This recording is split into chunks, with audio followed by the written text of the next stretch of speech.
14 of Modulo is officially leaked and been translated, and boy, oh boy, are things not going well in future Japan. See, because while this chapter doesn't feature Nobara or Yuji, what it does feature is some incredibly important talks about the backgrounds of the Sumerians. It establishes humanity's plan to try and defeat Dabura once and for all, and it includes a final plea from Tsurugi to Maru. See, because while many of you probably thought that Chapter 14 was going to heavily focus on the duel between Dabura and Yuka, in actuality what this chapter does is set up a separate, possibly more important duel between Tsurugi and Maru. And from the setup, we get to understand both Cross and Maru just a little bit better. We get to know what their father was like, how the Lumer tribe fell apart under the oppressive rule of the Diskunte, and so much more. So this chapter might have not featured the titular kickoff of the battle between Yuka and Dabura, there is still a lot to talk about. So with no further ado, let's get directly into Chapter 14 of Modulo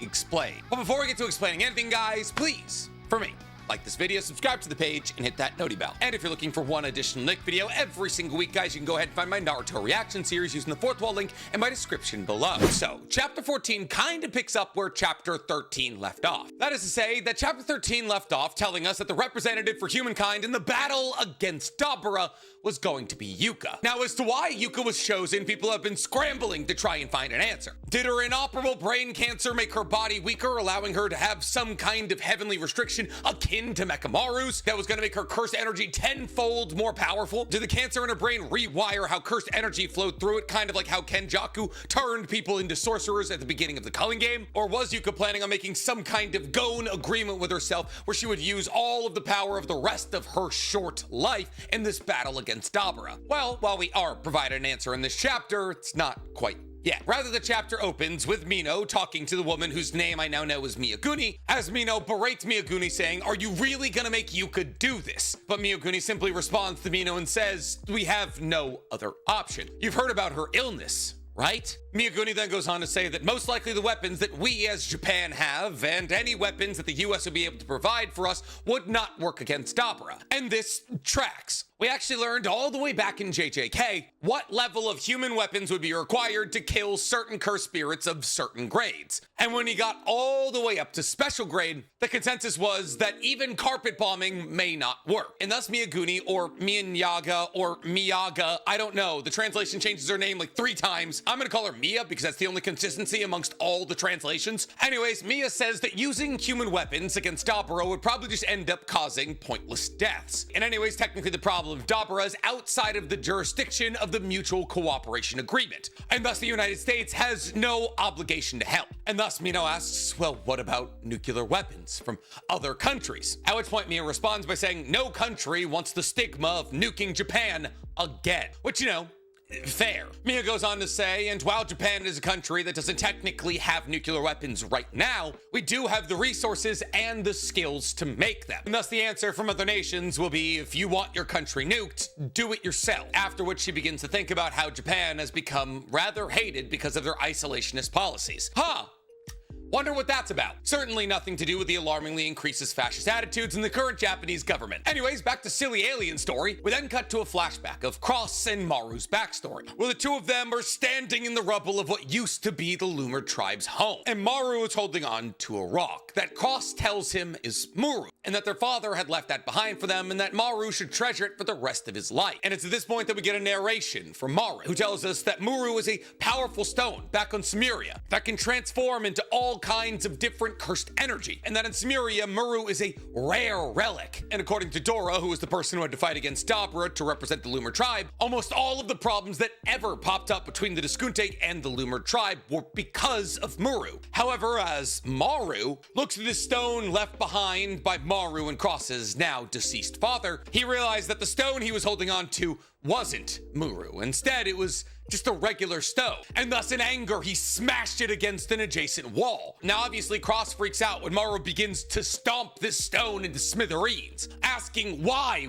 Maru? That's the one thing our father left behind for us. All the while screaming out to die protecting something like this. Dad lost his sight as a warrior. Now technically Maru isn't wrong here. We learned a couple of chapters back that not only are Lumer tribesmen chosen as warriors at the time of their birth by like a specific 2,000 1,000-year-old Kalyan, but also that the role of the warriors in the Loomer tribe is to protect the women and children, not the Muru. And while Maru is stomping the stone into pebbles, Maru narrates that the real reason he destroyed the stone is because he didn't want Cross to find out that all their father left them was an ordinary stone. But as he thinks about it, he begins to think to himself, or maybe it was just my true feelings. See, whether he was trying to protect Cross or if he was upset that his father died for a stone, it doesn't really matter. Because in either scenario, their father abandoned them for nothing. We then flash back to the day that Dura died in battle against Dabra, where we see Cross begging Dura to run away, telling him that if he tries to fight against Dabra, he'll die. We then see the end of the fight when Dabra apologized to Cross and Maru for not going all out in the battle against Dura because he didn't want to mess up his face. And Maru's narration continues as he says, Cross and Dabra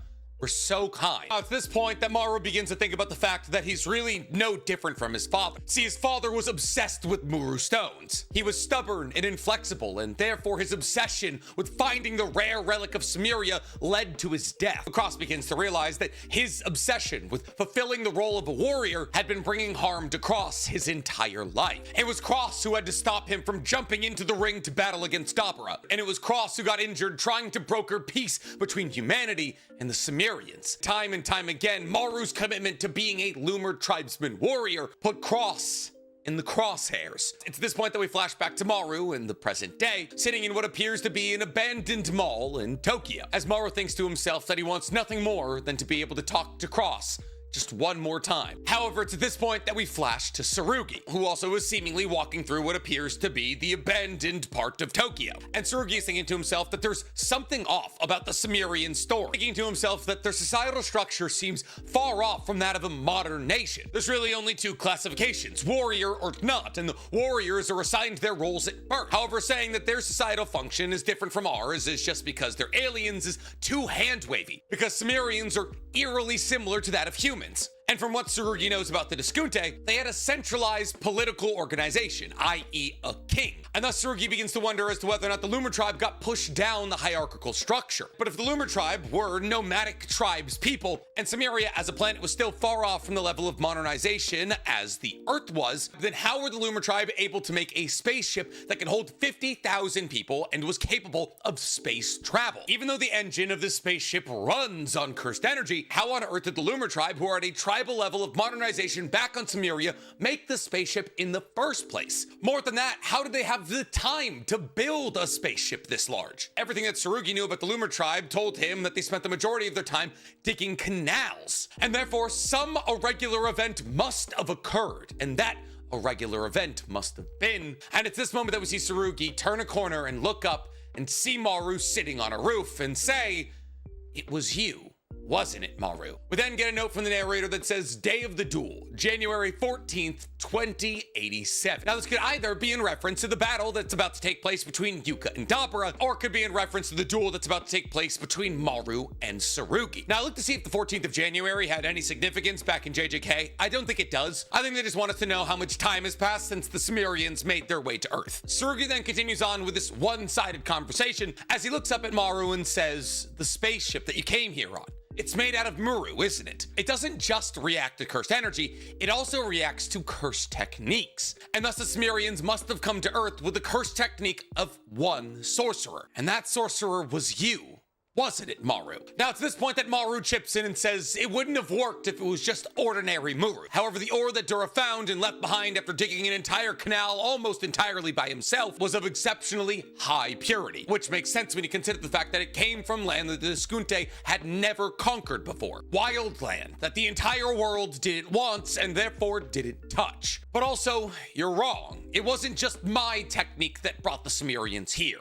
It was me and Cross's technique. It was our technique that brought the Cimmerians here. Now, this conversational point about Cross and Maru sharing a technique has existed ever since chapter 2 of the story, when Maru accidentally used his third eye ability against the human trafficker, but then immediately covered it up and talked about how he never wanted to use it again because every time he used it, he shared that technique with his twin brother. It's at this point that it's revealed that Maru wanted Tsurugi to find him, because Maru wanted to have one last proper conversation with Tsurugi before, well, you know, shit hit the fan. At which point says, "You knowing my location and the Cimmerians' ability to talk in Japanese, that's That's all because of your ability, isn't it? Which Maru confirms. And with all of this in consideration, Maru might be one of the most powerful sorcerers we've ever seen. Not only was Maru, alongside Cross, able to create a spaceship capable of not only space flight, but also holding and maintaining 50,000 people for what is later revealed to be 2 whole years, but also some aspect of his curse technique allows for Maru and all Sumerians to be able to speak Japanese. It also allows for him to find Tsurugi basically whenever he wants. And as to whether or not that applies to everybody or just Tsurugi,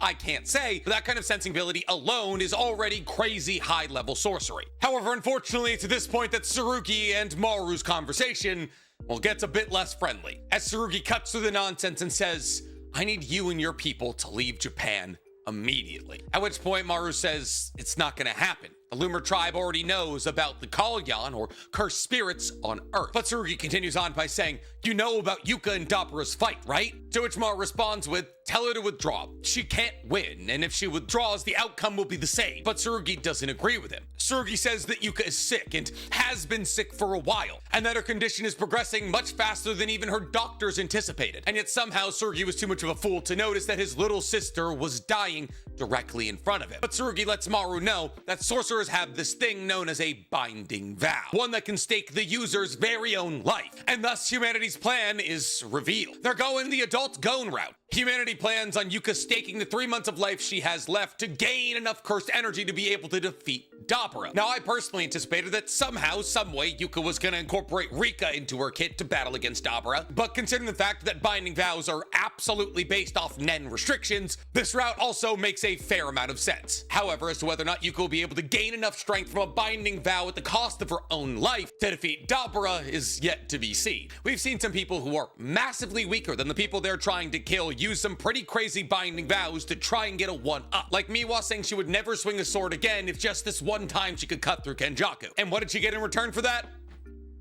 Broken sword. And it seems as though Maru, like I, has his doubts about the validity of this plan, as he says, "Oh, you plan to boost her cursed technique and energy. That doesn't mean she's going to be able to defeat Dabura." And it's this point that Tsurugi begins to tell Maru that Yuka's probably thinking that if she's going to die soon, it's better to die for something or somebody, as Yuka's always been searching for a place to bet her life. However, Tsurugi says that if Yuka only has 3 months to live, he wants her to live those 3 months to the fullest, confirming to Maru that he wants to stop this fight, and that today is not the day that Yuka will die, even if it's only a week, or as early as tomorrow. It's his role as a big brother to make sure that Yuka gets as much life to enjoy as she possibly can. And it's this point that Tsurugi begins to pull out his katana, asking Maru once again, "Please, take your people and leave." But Maru doesn't budge, as he says in response, "There are 50,000 Sumerians on our ship, many of which are women and children. After leaving Sumeria, it took 2 full years to get here, and we barely survived. And we are this close to finally starting a life rooted in this land. Every Sumerian on that ship is terrified. If we leave at this rate, we'll turn into dust in the abyss of space, never having found a place to call home. We have no place on Sumeria, and there is no evidence that we might ever find another planet. I'm sorry, but we will not be leaving Earth." And this right here is the beauty of Modulo. Neither the Sumerians or humanity is in the wrong. The Loomer tribe was driven off their planet by a superior fighting force. They are, by all definitions, refugees. And Japan's isolationist attitude towards letting people into their country eventually backfired, as they backed a stronger fighting force than their own into a corner. See, because if Japan had spent less time politicking, had been more open with the Sumerians, had tried less hard to get a leg up on them, Japan and the Sumerians very easily could have lived side by side. But now, because of Japan's inflexibility, because of their pride, a war is brewing between Japan and a fighting force they have no way to defeat, staking all of their hopes on a dying 16-year-old girl. But the root of this problem for both the Sumerians and the Japanese is fear. The Japanese people don't want to let the Sumerians in because they're afraid of them, and the Sumerians can't leave because they're afraid of what waits out there. And thus fear has gotten in the way of understanding, like it does every single day here in our modern day real world. And I think the way that that message is being delivered throughout this story is gorgeous. It is thematically stronger than basically everything from JJK. And thus I really feel as though I'm not being hyperbolic when I say that Modulo may be Gege Akutami's best ever work, at least on a 14 chapter basis. I'm not saying that Modulo is already better than JJK, that would be insane. The only themes in JJK that I say could compare to what's happening inside of Modulo in terms of weight is Gojo and Geto's story, which I truly believe to be the strongest part of JJK as a manga. Anyways, this conversation between Maru and Cross continues as Maru peels the bandage off his forehead and tells Tsurugi that if you're gonna talk about Yuka, well then what about the cursed spirits? What about Cross? At which point Tsurugi begins to raise his voice as he says, "I'm sorry, I phrased it wrong. Get the hell out, Maru," as Tsurugi draws his blade, lighting it aflame. But Maru immediately retorts and says, "That's impossible, because I'm a warrior," brandishing his own blade in Tsurugi's direction. And thus it appears as though before we get our battle between Dabura and Yuka, we're gonna get a rematch of the battle between Maru and Tsurugi. Now, who will win this fight? It's hard to say. I believe you're fooling yourself if you think this fight's gonna end in anything but a tie, and the two of them are gonna, after the fight, decide to work together to save Yuka's life, either by having Yuka step down as a human representative and rather having Maru fight for humanity, kind of like how he wanted to fight for the Lumer tribe after the death of Dura, or somehow, some way, over the course of the fight between Tsurugi and Maru, Rika's powers reactivate, and they're able to use that power to somehow, some way save Yuka. But I believe that first possibility is substantially more likely. But what do you guys think is going to happen? Do you think Tsurugi and Cross are actually going to fight each other? Do you think Yuka and Dapper are actually going to battle it out? And will peace ever be found between humanity and the Sumerians? Let me know in the comments below. And while I got you down there, please, for me, like this video, subscribe to the page, and hit that noti bell. If you'll excuse me, I'm gonna go rest my voice for the next week. I mean, 24 hours, because I record every day. Every day.